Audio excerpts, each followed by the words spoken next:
भाऊ assembly session आतां जावपाचें सो केन्नाच्यान कशें कितें डिटेल्स 6th मार्चासून आमी ऑलरेडी बुलेटीन दिलां आनी हें सेशन सादारण 14 सिटीज आसतली आनी 27 तारखेक मार्चाच्या कन्क्लूड जातलें. पयलीं इश्यू आमी उलयताले की आमकां टायम मेळना आनी कितें करना उलोवपाक.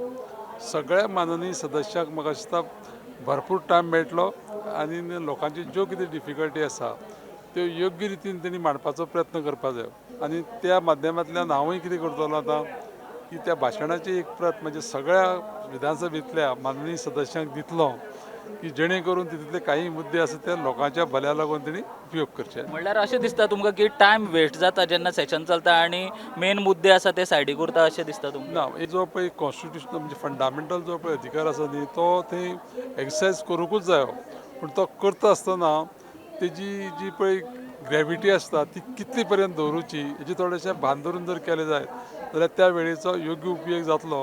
आमी थोडीं फाटलीं सेशनां पयलीं रातचे 2 आनी 3 सुद्दां असो टायम जातालो सो आतां फुडलीं सेशनां तशीं आसतलीं काय? खूब टायम भाशण केलें तें रिपिटेड भाशण केलें तेच मुद्दे परत जर घेतले जायत आनी तो टायम जर वेस्ट केलो जायत न्ही जाल्यार तो नॉन प्रोडक्टीव टायम जाता अशें म्हाजें मत आसा. सगळे सर्वसमावेशक मुद्द्यांचो विचार करून माननीय सदस्यांनी योग्य उपयोग योग्य फोरमाचो करून घेवचो अशी म्हाजी विनंती आसा.